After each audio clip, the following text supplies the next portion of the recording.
Okay, welcome in everyone. This is a special live streaming episode of Arizona Crime Uncovered. And Nick Saletti is joining us. He is on his way back from Tucson because we have multiple crews that have been on the ground over the last, over a week where they have been searching for Nancy Guthrie. I've been down there, Nick has been down there, and we have been really driving from Phoenix to Tucson, sometimes staying overnight to keep you guys updated on what is going on. And the latest development is huge. As of this morning, we received images from law enforcement, from the FBI, and they are calling this person a suspect, is what I have been told from the FBI. And we have been told that they are armed. It looks like they are masked, have gloves on, and we want to show you some of this. We have not only video, but we also have images as well. Nick, when you were there, I want to start with this first. Obviously, there's so much media that are there, and all of us are covering this, but also trying to put out important information because they need tips, they need information in this case. But what was kind of the feeling there? I mean, obviously, this is kind of the first, I would say, big break in this case. Yeah, actually, it absolutely is. I mean, first, it goes without saying these images are absolutely chilling. I mean, to see this masked person, you mentioned it, the FBI says this person was armed at the time as well, to see them with a backpack and gloves and then looking like they're trying to remove or at least disconnect the doorbell. Um, it's a shocking really to see it. We're playing it where it looks like this person's maybe trying to cover up the camera part with plants or shrubs that were in Nancy's yard. Initially it was a little chaotic because we had gotten word through sources that FBI Director Kash Patel was going to be posting this on social media, and had gotten an approximate timeline for that, and then it was delayed. Like this is many times these things get delayed, and then kind of all at once everybody saw it, and it was moments before we hit air at 11 o'clock. So in that regard it was kind of chaotic, but then to actually finally see the images, it just takes your breath away how chilling they are. And then also to just think about, my goodness, the fear that Nancy Guthrie must have been experiencing, if this is in fact the person that perpetrated this crime. Yeah. And the thing that came to my mind, and I want to remind people, you can ask us questions. We are going to watch and see if you guys have questions. But the thing that came to my mind was I remember having the video that we shot, where you can see Nancy's doorstep and you could see plants. And I think not only to me, but to others that stood out, like, why are those plants right next to the door? And now we're seeing this video of this person, this suspect, holding plants, and it does kind of look like they are trying to cover up that camera. I do want to point out, I asked about the doorbell camera because you could very well see it looked like there was a mount, and then we couldn't see the camera there. And the sheriff's department had said, the sheriff himself said, we haven't located it. And at first we kind of thought we weren't going to get surveillance video because they told us Nancy Guthrie didn't have a subscription. And now we're able to see these images and this video. And I think also what ran through my mind is, wow, I was almost expecting a really blurry image because you never know what you're going to get with these investigations, especially because it is so dark out there. But these are some really good images and videos for law enforcement to start using as puzzle pieces. Oh, yeah, that's such a great point, Ashley, because obviously this person is masked, and police haven't said if it's a man or a woman, but there's other characteristics. I mean, there's someone's gait, the way they carry themselves. I was also, when I was on with Ford, we were saying how, you can measure the height of the archway or how big those tiles are.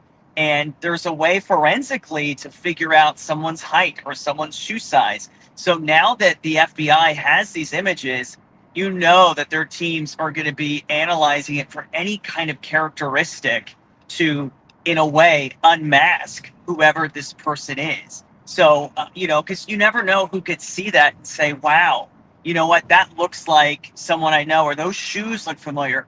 Odd things that might not, really like stir any kind of emotion or seem like a big deal could end up cracking the case wide open. Yeah. And I know that Savannah Guthrie posted today. She said that they believe their mom is alive and bring her home. She put out the images as well. And I know that, at that point, I had checked a few hours ago, over 1 million people had just seen that post alone. And then everyone else is sharing these images. I know that all the way from, the White House, President Trump is calling for anyone with information to please call law enforcement. And the former special agent that I talked to, that we'll hear from a little bit here in this episode, he said that he felt like there are going to be a lot of people that want to come forward and want to help. Obviously, we have people in our comments. I want to say Beverly or Connie, so many people praying for her safe return, so many neighbors are alert right now, watching for any little thing. I also want to give an update, Nick, because I know that you guys have left Tucson. You guys are coming back to the Valley here. But Ford Hatchet, so if you guys are following us on social media, we obviously are all trying to post updates as this goes. But Ford Hatchet, at Ford Hatchet on Twitter, he is tweeting that the Pima County Sheriff's Department and FBI are going door to door in Annie Guthrie's neighborhood. So that is Savannah Guthrie's sister, Nancy's daughter, going door to door. And obviously, they are going to be looking for any of these small pieces of the puzzle. But now we have a much greater piece of information here than we've ever had before. I do want to say here, Nick, I'm looking through these comments that we have, Yeah. um, seeing if we have any Yeah. that we could talk I was to. just gonna, But yeah, I was gonna add real quick while you look through the comments, Ashley. I think that's an important piece of this. If deputies are going door to door in Annie's neighborhood, because if everyone remembers, um, Nancy Guthrie was doing a dinner and a game night at Annie's house Saturday night. She had Ubered there, according to deputies, and then that night they had brought her home. They drove her back home. I think it's about 10 minutes from her house in Catalina Foothills. So it's just a different part of Tucson, about 10 minutes away. So, not that we want to hypothesize too much, but I'm wondering too, maybe there's a suspicion from investigators that whoever this person is, perhaps they started following Nancy back in that neighborhood or something. Again, I don't want to hypothesize too much, but at this point, especially because we know it's now day 10 in the search, deputies, FBI agents, they can't really afford to overlook anything that might seem small or might seem like a stretch. They have yeah, to look into whatever. yeah, I'm Cortland. I want to bring in this comment here, last name Fitzwilliam. They're saying, I'm amazed it took so long for forensics to find the footage. They feel like it could have been done more immediately. This has been one of the number one questions we've gotten. And it's something that has come up in conversation every time I talk about this case. Is something really deleted or gone if they don't have a subscription, which is what we were told in the case of Nancy Guthrie? And so many people saying it's got to be somewhere, it's got to be somewhere. And we are now seeing that it truly was somewhere. And I was able to talk to a data expert, and he said that sometimes when it comes to the Nest, you can go through, and an account might have aspects tied to that account that you can go in manually and try to see. But obviously, this is a process, and it took at least a little over a week to try and get this camera footage. Yeah. So yeah, Yeah, because I think Ashley, they went into a little bit of detail when the FBI released the images today that they worked with their partners in the private sector, so presumably Nest, because Nest obviously is the company, the brand of the camera doorbell. And who knows, there could be some other engineers within the FBI as well. Maybe they teamed up to try to do this. But you mentioned it off the top. There was a huge concern that this footage would never see the light of day. We didn't even think it existed, right? Because, of the doorbell being disconnected and whatnot. And then you touched on this earlier, too. I don't know how familiar folks are with Catalina Foothills in that part of Tucson. It is very far removed from downtown, and not even so much in mileage, but just in vibe. say. The houses sit very far back. It's very dark. There are no street lights. Does not feel urban at all. There's a lot of desert landscape. The houses are a little bit farther apart. So when you factor all of those things in, it makes getting some kind of surveillance video from a neighbor's house or a Ring doorbell or things like that, it makes it that much harder for people, especially the darkness aspect, I think, too. So, the fact that they were able to get, and you said this too, Ashley, such clear footage too. I mean, it's not grainy like we kind of thought it would be. We have videos now, we have photos. This is really looking like a big step, hopefully, for this investigation. Yeah. And the FBI agent, the former FBI agent we're going to hear from here in a little bit, he's going to talk about what he thinks is next, which is he thinks that they can look at everything from um, the firearm that we're told he has and the backpack that this person, I should say, Yes. has, and they are going to look in and see if they can see, is there a brand? Can we look at the clothing they're wearing? Can we look at the shoes? What can we look Yeah. at to pull this apart and trace things back to this person? So such big major clues that we did not have before. And I want to mention to people, we're going to have Ford Hatchett, who again is right now in Annie Guthrie's neighborhood. We're going to have live reports from him. He's keeping an eye on everything, and he's saying that there are people that they're walking through the properties of homeowners that are allowing law enforcement to do those things. That's what he's saying right now. So lots of developments though, and I think that this is just the biggest one that we have gotten so far. Of course, when I looked at the images, like I said, I thought we maybe would get something blurry, but to have this whole long camera footage, I think Mhm. is truly something that we're going to have law enforcement work with. And they said that they're working around the clock to, that's what they told us yesterday, was they were working Right. around the clock. And now we know that this is kind of what they have been doing. I did talk to that FBI agent, and again, we'll hear from him here in a second. But we've also heard from the FBI saying that they believe someone out there has that one tip that could lead them to Nancy Guthrie. Mhm. And there could be someone out there that watches this video, watches this stream, watches, anything, and sees this person and recognizes whoever this is and calls it in. And that could be another major break in the case. So the person I spoke with thought we were going to have potentially developments, that this could help spur those developments along much quicker. Oh, absolutely. I think now that there is somewhat of a face, obviously it's covered by a mask, but we mentioned all the other physical characteristics or the brands or whatever it is that somebody could recognize. Here we go. Now there are potentially dozens and dozens of different clues and characteristics that somebody might say, wait a minute, that something about this looks familiar to me. Or maybe as they hopefully soon begin to interview persons of interest, and perhaps they already have. We are not privy to that, but Yeah. these are going to be things that they can sort of compare and contrast people to. Yeah. And another important point. So when we are looking at this, John Kiefer, he says, sloppy not to have a plan for a Nest camera.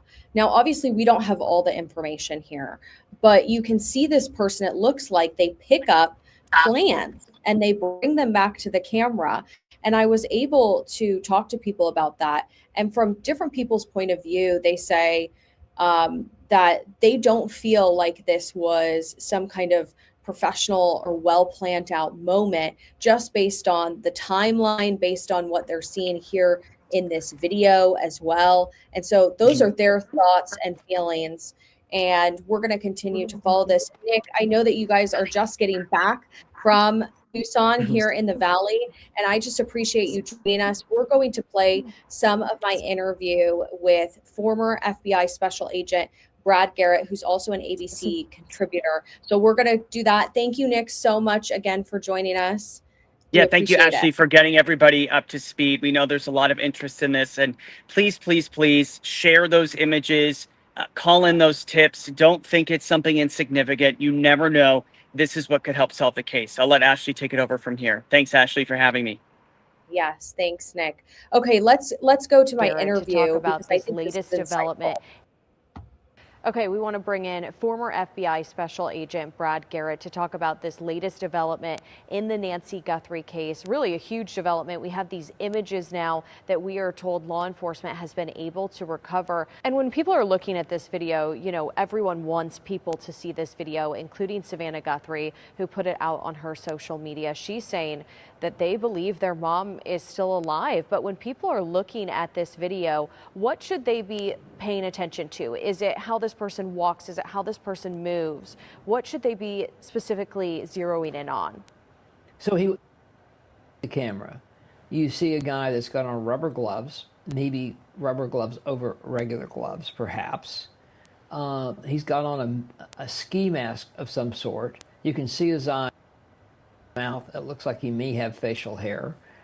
That he spends a lot of time, in my view, sort of disorganized about what he's going to do and how he's going to do it. He focuses on the camera at the front door, walks back to, I presume, Nancy's front yard, pulls up some sort of grassy material, maybe part of a cactus, and he goes back and flashes it in front of the camera. I have no idea why he's doing that. Then he eventually removes the camera. But you have him walking toward the camera and away from the camera. It gives you sort of how he walks, what his build is. There may be a way to identify the brand of his backpack, or if the in fact are lights. There looks like to me they're sort of reflectors or lights that are on the straps of his backpack. Could they be identified? Maybe. These are all long shots, but these are things you do in these type of cases. And so I think the combination of what he has on, how he walks, and his sort of level of disorganization, in my view, I'm really shocked. In some other neighborhood, he would have gotten caught spending that much time. But maybe he knew that there wouldn't be anybody around because of the remoteness of those houses. So who knows? But so you have all of that. So I think it's a lot of information and a lot of behavior that may well help somebody ID him. Based on his behavior, you know, I've been seeing people surmise that this person might not be this kind of professional criminal, not bringing something to cover the camera potentially. What's your thoughts on that? I don't think he's professional at all. And it may actually go to motive, which I have no idea. This case was never right from the beginning for me. It's like, is this a ransom kidnapping? Well, the email letters sort of took us in the direction as a ransom kidnapping, but I think it looks like to me law enforcement has sort of washed those out. And obviously both the deadlines have occurred. I assume no money was exchanged and no information about Nancy. So that may just have been a scam, but we'll see. Yeah. But this guy looks like a lone actor to me, that why he went to Nancy's house, why he did whatever he did, and obviously he hurt her with the amount of blood that's at the front door, and he was in the house for 45 minutes. I mean, that's unheard of in a kidnapping case. The last thing you want to do is spend any time in somebody's house because you don't want to get caught. You want to get away, demand a ransom, and then go from there. This doesn't feel like it has any of those elements. We've now had 9 days and never presumably heard from this guy. So what's the motive here? Is this personal some way? I don't know. But, eventually we'll figure it out. Yeah. And now we have these images, these videos the FBI has been able to pull. What will they be doing now with those images? Could they do more with them? Could they, pick out these small little details that you're talking about? Well, they should be able, you're limited on cameras about how much you're able to, I think it has to do with pixels or something like that, of how much definition you really have. And so can they make it bigger and figure out what type of gun that he has stuck in his waistband, which is, I will also tell you, is a bizarre place to carry a weapon. It's really a dangerous place. People who do that end up shooting themselves. It's like, he lacks any ability to, carry a weapon properly. And what does that tell me? I don't know what it tells me, but it may be something actually that will help ID him, if in fact he does that on a regular basis. But every item that he has on, I think, has potential, limited as it might be, long shot as it might be, that could potentially help maybe ID him. But I really think the winner with him is going to be somebody's going to ID him on what they can see, his clothing, his walk, and his demeanor, his sort of lack of direction. And because my guess is he's that way in other parts of his life. So there you go. Brad Garrett, former FBI special agent, joining ABC 15. He's been joining us throughout the case to talk with us, give us his thoughts. And again, today, a huge development. I do want to revisit something Nick and I were talking about with the Catalina foothills, because I've heard so many people's takes on this, and I've spent now quite a bit of time in the Catalina foothills, which is obviously just north of Tucson. And when I describe it, the way I describe it is in a kind of a neighborhood that you would typically think of. There's kind of houses just in a row. So if someone were to look out their window, they could see their other neighbor's house.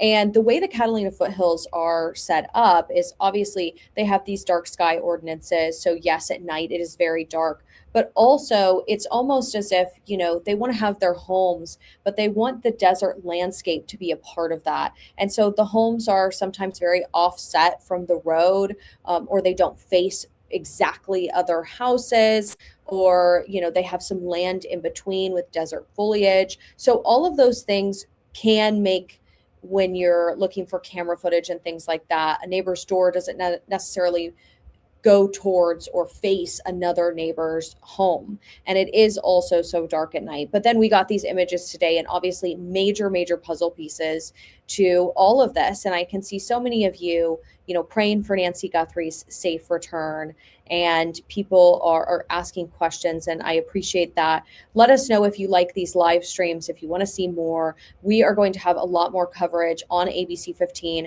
starting at 4 o'clock here. We've been going pretty much all day, but we're going to have more at 4, I should say.